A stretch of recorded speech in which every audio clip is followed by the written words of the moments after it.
एवं ज्ञान ज्योति में आपका स्वागत है।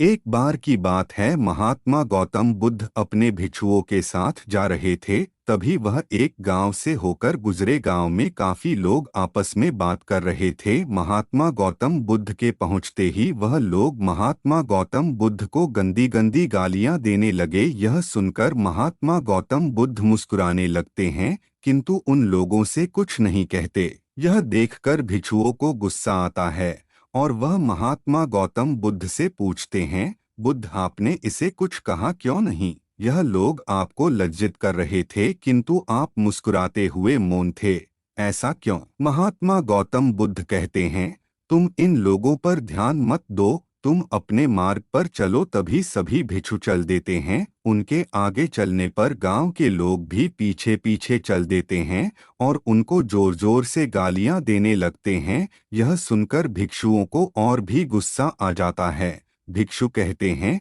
बुद्ध अब तो इनका जवाब देना ही होगा। बुद्ध कहते हैं, जो मैं कहता हूँ उस पर ध्यान दो, इनको कुछ मत कहो, यह स्वत अभी शांत हो जाएंगे। तुम अपना समय बर्बाद क्यों कर रहे हो? तभी भिक्षु कहते हैं, बुद्ध यह आपको गाली दे रहे हैं, यह हम सहन नहीं कर सकते।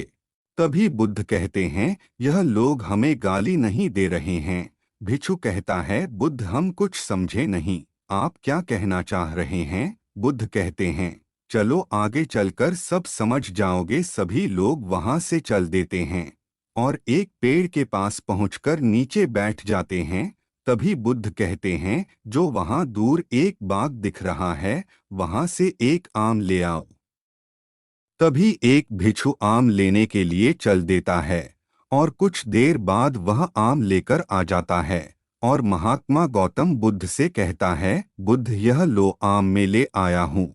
किंतु बुद्ध मौन रहते हैं, कोई जवाब नहीं देते। तभी भिक्षु कहता है, बुद्ध यह लो आम मैं आम ले आया हूँ। बुद्ध कहते हैं, हाँ आम लाओ, और यह कहकर बुद्ध शांत हो जाते हैं।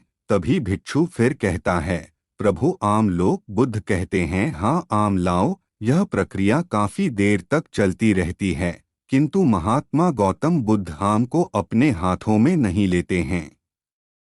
यह देखकर सभी भिक्षु आश्चर्यचकित रह जाते हैं और सारे भिक्षु एक साथ कहते हैं, बुद्ध आपकी लीला हमें कुछ समझ नहीं आ रही है, कृपया हमें स्पष्ट समझाने की कृपा करें। तभी महात्मा गौतम बुद्ध कहते हैं, सुनो, जिस तरह बार बार यह फल देने पर भी हमारे पास नहीं आया, इसी प्रकार जब कोई व्यक्ति किसी चीज को हमें देता है और उसको हम स्वीकार नहीं करते हैं, तब तक वह हमारा कैसे हो सकता है? जैसे उस समय गांव वालों द्वारा उपहास किए जाने पर यह कैसे संभव था कि वह हमारा ही उपहास उड़ा रहे थे, जब हमने उसको स्वीकार ही नहीं किया। यह सुनकर सभी बुद्ध से क्षमा मांगते हैं और कहते हैं, प्रभु हमसे बहुत बड़ी भूल हुई है, अब ऐसी भूल कभी नहीं होगी। बुद्ध कहते हैं, अच्छा साधक वही है जो शांत रहे और सत्य को जाने। यह कहानी आपको कैसी लगी हमें जरूर बताएं।